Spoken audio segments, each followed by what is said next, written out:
Salut à tous, aujourd'hui petite vidéo pour savoir comment Macron entretient la peur, la division et la casse de nos liens sociaux. Et dans quel but? En effet les amis, on entend souvent dire dans certaines discussions, dans les médias, dans la presse, que ceux qui nous gouvernent sont des incompétents, des irresponsables, des nazes, des pas d'insultes. Mais au contraire, je ne pense pas que le gouvernement de Macron fasse n'importe quoi et je pense au contraire que tout est calculé pour qu'ils puissent tranquillement continuer leurs petites affaires qui ne servent au final qu'une infime partie de la population française et surtout les plus riches.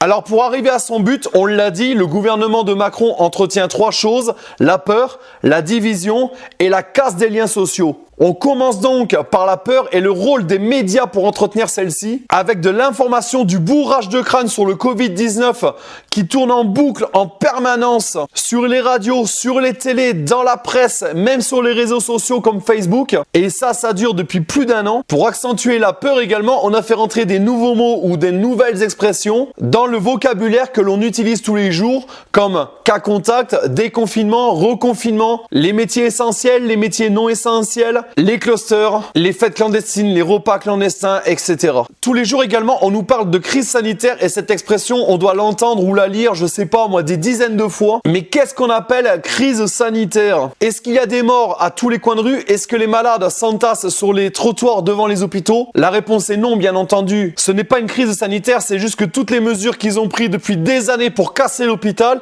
c'est en train de leur péter à la gueule. Pour entretenir la peur également, on nous bourrine le crâne à longueur de journée en parlant des fameuses distanciations sociales. Parce que moi, je m'aperçois que finalement, ils nous conseillent de garder une distanciation physique, mais qu'appelle-t-on distanciation sociale? Est-ce que les copains, la famille représentent une menace au point de mettre ma santé, ma vie en danger? La réponse est non, bien évidemment. Donc on voit bien que ce terme de distanciation sociale est vraiment surdimensionné, mais surtout bien choisi. Pour entretenir la peur, bien sûr, on touche également au porte-monnaie avec les amendes à 135 balles qui tombent par milliers et cette pression policière omniprésente pour savoir si on respecte bien le couvre-feu ou le confinement et ces images marquantes comme cette famille qui était au bord de l'eau pour faire un pique-nique et qui s'est fait contrôler par les forces de l'ordre dont certains portaient sur eux des armes de guerre. Dans la deuxième partie de cette vidéo, on va parler également de la division. Et tout le monde se rappelle de ce fameux proverbe tristement connu, diviser pour mieux régner. Et lorsqu'on parle division, on s'aperçoit quand même qu'avec les présidents qu'on avait eus avant lui, la méthode Macron est quand même très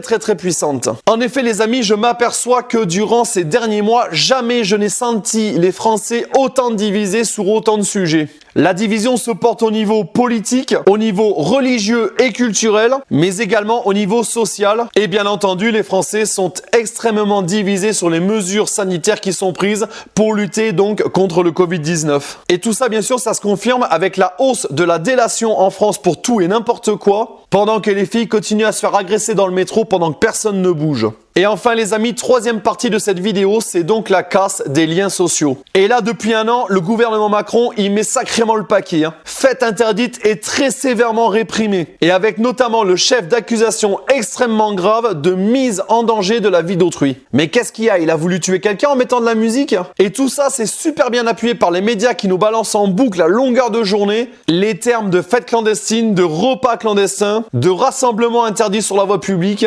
La fête devient interdite et donc illégale. Tous les endroits également où l'on pouvait se retrouver comme les bars, les restaurants, les discothèques, les salles de sport, tous ces endroits de loisirs sont devenus interdits et sont fermés jusqu'à nouvel ordre. Et pire les amis, le fameux couvre-feu mis en place depuis le 15 décembre, soit depuis 4 mois maintenant, et c'est pas fini puisqu'ils nous ont dit que même lors du déconfinement, le couvre-feu serait maintenu, alors que nous n'avons aucune preuve réelle de l'efficacité de cette mesure. Ce fameux couvre-feu qui nous empêche de voir nos proches, nos copains ou même simplement d'aller se balader après 19h, de prendre un peu de bon temps, de faire du sport en sortant du travail, et le sport pourtant c'est bon pour la santé, nous amène à penser quand même que le proverbe « travaille, consomme et ferme ta gueule » prend tout son sens. Donc tout ça les amis, inévitablement, la peur, la casse des liens sociaux et la division entraînent de la part du peuple une obéissance aveugle avec un risque minime d'une révolte. Un peuple extrêmement sage donc pendant que Macron détruit absolument tout sur son passage. Et tout ça bien évidemment entraîne également des millions de personnes à aller se faire vacciner sans se poser la moindre question même si bien sûr chacun est libre de faire ce qu'il veut. Tout ça pour dire les amis que si l'on était un peu plus respectueux envers les autres et qu'on accepterait les différences religieuses, sociales, culturelles et politiques et surtout qu'on accepterait nos différences de réaction face aux mesures sanitaires, et bien à Macron on pourrait lui dire stop. Stop à la casse des hôpitaux.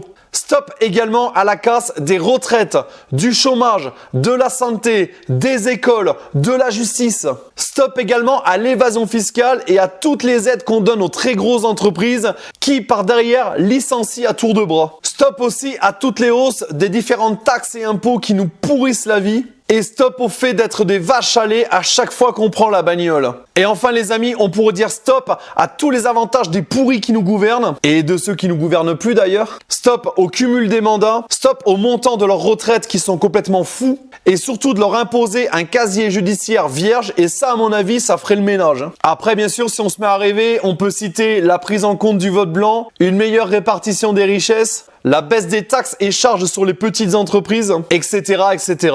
Et donc, vous voyez, suite à tout ce que j'ai énuméré, ce dont ils ont vraiment peur, c'est qu'on s'unisse. Qu'on s'unisse pour offrir un monde meilleur à nos enfants. Car si demain on est unis en oubliant toutes nos différences et qu'on leur dit stop, c'est leur monde à eux qui s'écroule. Alors bien sûr, quand on parle de tout ça, on est de suite qualifié de complotiste. C'est le nouveau mot à la mode pour ceux qui pensent pas comme le gouvernement. Mais les seuls complotistes réellement qui existent, c'est ceux qui pensent que la Terre est plate.